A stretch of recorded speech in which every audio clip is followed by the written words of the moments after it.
Researchers at the University of California, Davis spent years studying a specific population of Rottweilers, not sick ones. The opposite, Rottweilers that had lived past 13 years in a breed whose documented average lifespan sits between 8 and 10. They wanted to know what those dogs had in common, what their owners had done differently, whether there was a pattern that separated the dogs who made it from the ones who didn't. What they found was not what anyone expected. Female Rottweilers represented a disproportionately large percentage of the exceptional longevity group. That much wasn't surprising. Females outlive males in most large breeds. What was surprising was the specific finding about spay timing. Female Rottweilers spayed after the age of 6 were approximately 4 times more likely to reach exceptional longevity than females spayed early in life. 4 times. In a breed defined by early mortality, that number sits there and demands attention. The mechanism appears to involve estrogen's protective relationship with bone tissue. Osteosarcoma, bone cancer, is the leading cause of death in Rottweilers, affecting roughly 1 in 8 individuals. Estrogen appears to have a measurable protective effect against it. Remove the estrogen early, via early spay, and that protection goes with it. This directly contradicts what most general practice veterinarians recommend, which is early spay for population control and certain health benefits. Those benefits are real. The trade-off, specifically in female Rottweilers, specifically regarding osteosarcoma risk, appears to be real too. This is not an argument against spaying. It's an argument for having a specific, informed conversation with a veterinarian who knows this research before making a decision that most people make at 6 months without discussing it at all. That conversation is the first thing owners of long-lived Rottweilers tend to have in common. They ask questions their vets don't expect. The joint problem and what actually moves the needle hip dysplasia in Rottweilers is not a fate, it's a risk profile. The genetic predisposition exists. Rottweilers appear consistently in the top 10 breeds for hip dysplasia incidence across OFA data, but the expression of that predisposition is heavily influenced by variables owners control directly. Weight is the most important one. Every kilogram of excess body weight applies roughly 4 times that force to the hip and elbow joints during normal movement. A Rottweiler carrying 5 kilograms more than its ideal body condition is putting 20 kilograms of additional stress through already vulnerable joint surfaces with every step. The body condition scoring system used in veterinary medicine is worth learning. At ideal weight, you should feel the ribs clearly without pressing hard, see a waist from above, and see an abdominal tuck from the side. In a breed where the muscular frame makes it easy to hide fat underneath, owners consistently underestimate their dog's weight. The supplement conversation needs to be split into what has actual evidence and what has marketing. Omega-3 fatty acids, specifically EPA and DHA from fish oil, not flaxseed, have genuine anti-inflammatory evidence behind them in peer-reviewed veterinary literature. The dosing matters. Therapeutic doses for a large dog are higher than what most commercial joint supplements contain, and it's worth discussing specific milligrams with a vet rather than following package recommendations designed for much smaller animals. Glucosamine and chondroitin are everywhere in dog supplement marketing.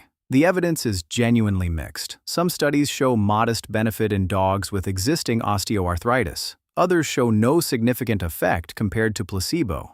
The honest position is that they probably don't hurt, may help in some individuals, and are not the foundation of a joint health protocol the way weight management and anti-inflammatory nutrition are. The growth plate problem nobody talks about early enough. Rottweiler growth plates. The cartilaginous areas at the ends of long bones where growth occurs don't fully close until 18 to 24 months. Before they close, they're vulnerable to stress damage that doesn't present immediately, but accumulates structurally and surfaces as joint problems in middle age. Repetitive high-impact exercise before 18 months, running on hard surfaces for long distances, repetitive jumping, forced running beside a bicycle, causes the kind of growth plate stress that owners pay for in veterinary bills 5 years later. This is not theoretical. Orthopedic veterinarians who specialize in large breeds describe it consistently as one of the most preventable contributors to early joint deterioration in dogs with the Rottweiler's growth timeline. A Rottweiler puppy should have free play, short leash walks, and the ability to rest when it chooses. Structured distance running is an adult dog activity. After 18 months, the calculus inverts. A Rottweiler that doesn't get sufficient sustained exercise through adulthood loses muscle mass that is the joint's primary support structure. The muscle holds the joint in alignment. Lose the muscle, and the joint carries load it was never designed to carry alone. Cardiac screening and why most owners skip it. Subaortic stenosis, a narrowing below the aortic valve that obstructs blood flow from the left ventricle, is a congenital condition documented in Rottweilers at rates high enough that the breed is specifically listed in veterinary cardiology literature as a high-risk population. It ranges from mild, where the dog lives normally and dies of something unrelated, to severe, where sudden cardiac death occurs during exercise without prior warning in what appeared to be a healthy animal. Standard wellness veterinary visits involve stethoscope auscultation of the heart. SAS produces a murmur in moderate to severe cases that a listening vet will catch. Mild cases don't produce an audible murmur and require echocardiography, ultrasound imaging of the heart, to detect. The Orthopedic Foundation for Animals maintains a cardiac registry and recommends cardiac evaluation by a board-certified cardiologist for Rottweilers intended for breeding. For pets not in breeding programs, the recommendation is less formally structured, which means it happens inconsistently. Owners whose Rottweilers reached 12 or 13 years almost uniformly knew their dog's cardiac status. That's not a coincidence. Bloat, and the specific thing that makes it worse, gastric dilatation volvulus, GDV, commonly called bloat, is an acute emergency where the stomach fills with gas and rotates on its axis, cutting off blood supply and requiring immediate surgical intervention to survive. Large, deep-chested breeds are at significantly elevated risk. Rottweilers qualify on both counts. The dietary practices that reduce GDV risk are established. 2 meals daily instead of 1 large meal. No vigorous exercise in the hour before and after eating, and controlled eating pace. What is less well known is that raised food bowls, elevated feeders, sold heavily as a bloat prevention tool for large breeds for years, were found in a large Purdue University study to actually increase GDV risk rather than reduce it. The opposite of the marketing claim. That study was published in 2000. Raised feeders are still sold as GDV prevention in 2025. The gap between published veterinary research and commercial pet product claims is something owners of large breeds need to navigate actively. Dental disease as a systemic problem. Periodontal disease in dogs is not a cosmetic issue. The bacteria that accumulate in untreated dental tartar and gingivitis enter the bloodstream through inflamed gum tissue and travel to the heart, kidneys, and liver, producing chronic low-grade organ stress that compounds over years.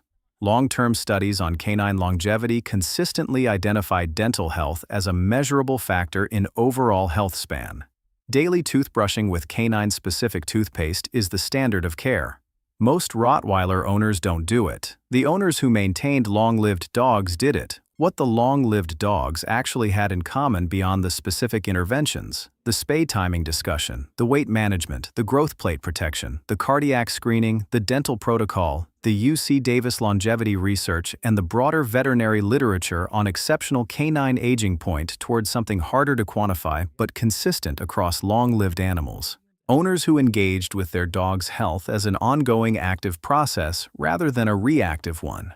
Who noticed changes in gait before they became limps. Who asked their vet about titer testing as an alternative to automatic annual revaccination. Who understood that a Rottweiler's stoicism, the breed's well-documented high pain tolerance, which makes it exceptional in working contexts, means the dog will not clearly tell you when something is wrong until it is considerably more wrong than it would look in a breed that complains more readily. The Rottweiler hides pain. It has been selected for that quality across generations of working evaluation where showing weakness meant failing. The owners who got their dogs past 12 understood this and looked for it anyway. They didn't wait for the dog to communicate clearly. They built a relationship with a veterinarian who knew large working breeds and scheduled regular assessments that treated absence of obvious symptoms as insufficient evidence of health. 8 to 10 years is the average. The average includes dogs that were fed once a day from a raised bowl, never had their teeth touched, ran on concrete at 4 months, and were spayed at 6 weeks without a subsequent cardiac evaluation in their lives. The ceiling is not 10 years. The ceiling is what the research at UC Davis found in that outlier population. Animals in their 13th and 14th years, with owners who had been paying specific attention since the beginning. Specific attention is the variable. Everything else follows from it.